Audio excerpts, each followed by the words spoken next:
Alrighty, y'all. Welcome back to the Complete Husband's Handbook podcast. My name is Daniel, and we're going to be wrapping up this little mini discussion on the duality of man with the better man. And I'm going to start this off with a quote from Mahatma Gandhi. And he says, "It is better to be violent if there is violence in our hearts than to put on the cloak of nonviolence to cover impotence. Violence is any day preferred to impotence. There is hope for a violent man to become non-violent. There is no hope for the impotent." Now, I really had to think about that, especially since the last episode spoke about how, violence is a bad thing. But what he says is that we always have the opportunity to change, especially if we're honest with ourselves.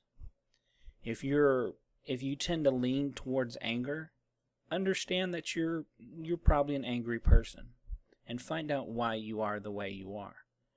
If you're a violent person, or if you're a lustful person or an abusive person, you need to be honest with yourself so that there's hope, so that you can change to become that better man.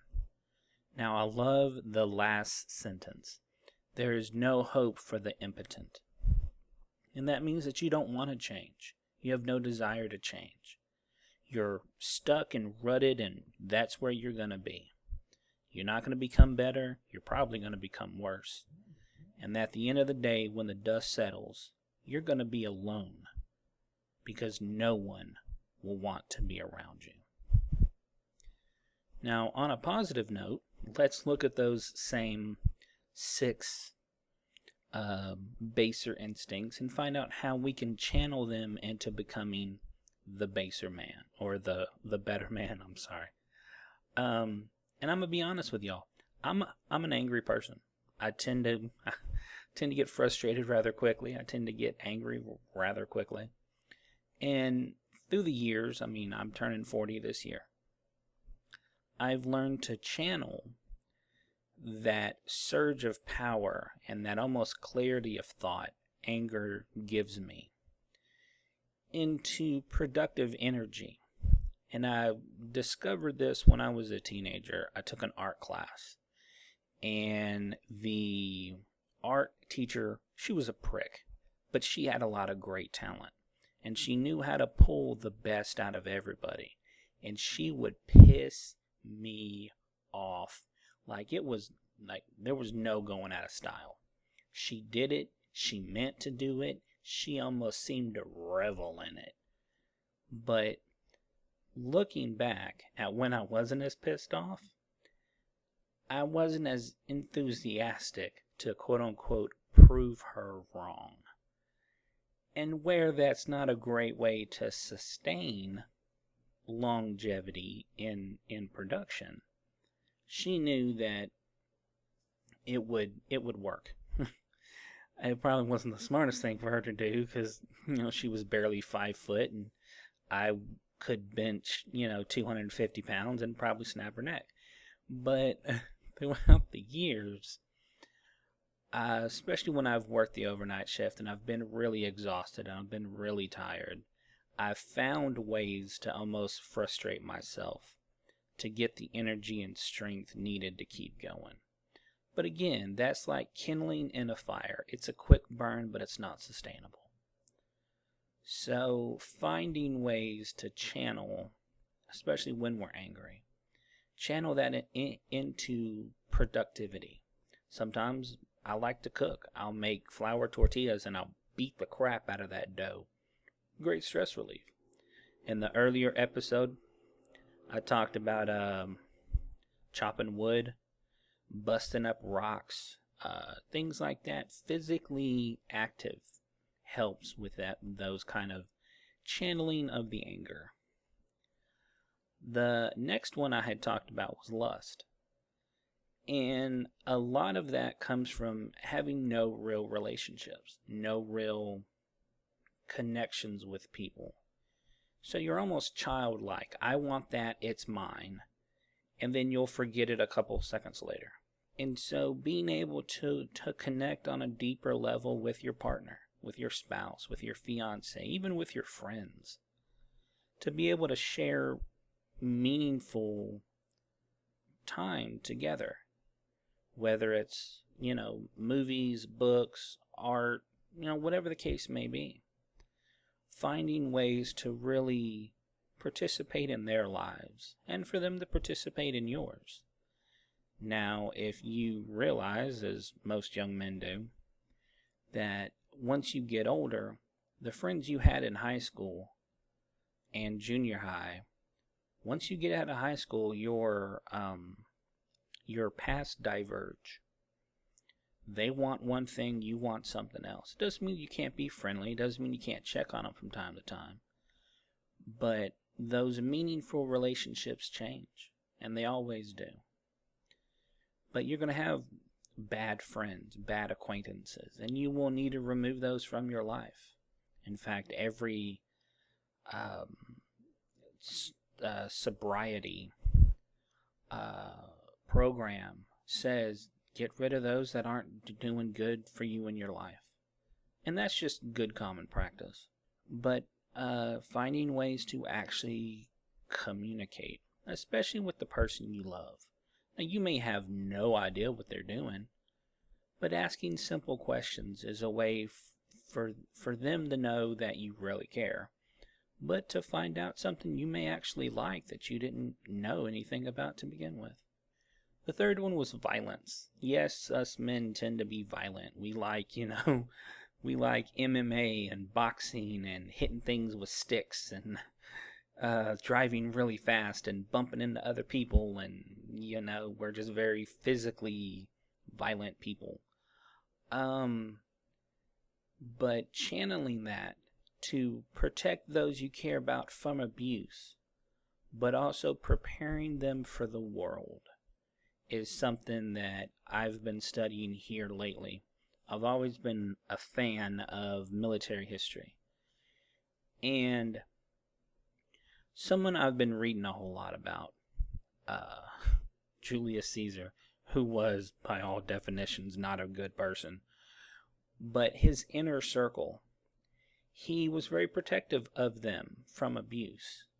But he made these, what would normally be, politicians or advisors, he made them train with common everyday soldiers. So they knew how to fight. They were more physically active. They were prepared in case something happened. You see that a lot with MMA fighters or even those in other forms of martial arts. They take what is a baser instinct and they channel that into a way to master one's body and master one's surroundings, so that at the end of the day they go home and they're great, ready and prepared for what the world brings for them tomorrow. Now, the example I had shared about that young man who ended up killing off members of his supposed girlfriend's family hit a lot of his feelings. And a lot of that self-preservation, especially emotionally and mentally, especially with us guys who we've always been taught, oh, well, you have to, men don't cry, men don't share emotion, men are tough. That's all kind of well and good, although it's really not.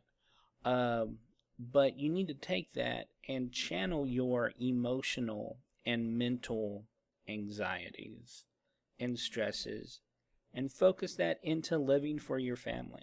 Live for the now. If there's something you feel strongly about, say it, because you're never going to get a second shot.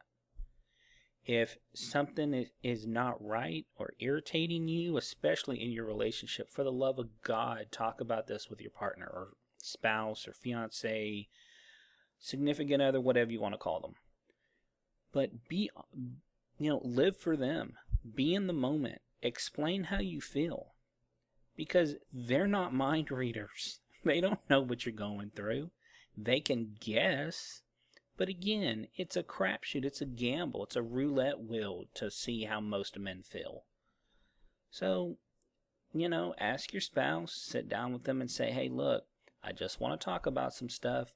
Can you just listen? I tried that with my wife a couple of times, and believe it or not, it's worked really well. But live for your family. Show them how you feel. The prisons are filled with people who never felt like they connected with their fathers.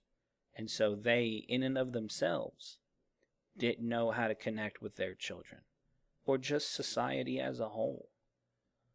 Now, sometimes the people we love, our father figures, their dads died early on. So they didn't have that particular father-son connection. But, in that instance, show some grace. Now, the last one is the exact opposite of pride and shame. And that's to be honest, which kind of falls into living for your family. But be honest about when you screw up. I mean, we're going to. We're human. There's a very famous song that says, I'm only human, born to make mistakes. But seek forgiveness when you do, even if it's in ignorance. If you didn't mean to do something, say, hey, look, I'm sorry. Validate how the person feels, especially if it's your spouse. And say, I didn't mean to do it, but next time I won't. Now I know where a particular boundary is. And actually, the next time it comes up, don't push the boundary. I know us guys like to do that, but don't do it. Seek forgiveness. Be humble. Be teachable. And for the love of God, pull your head out of your butt. I mean, there's a myriad of people who always blame others. Oh, well, it's this person's fault, or that person's fault, or this person's keeping me back. Be honest with yourself. Because you can't be honest with someone else unless you're honest with yourself. So I'm going to leave that and just give y'all that to think about. And also myself, I'm striving to be the better man every day. It's a work in progress. We all are. But I hope this has helped. And I look forward to talking with y'all on the next one.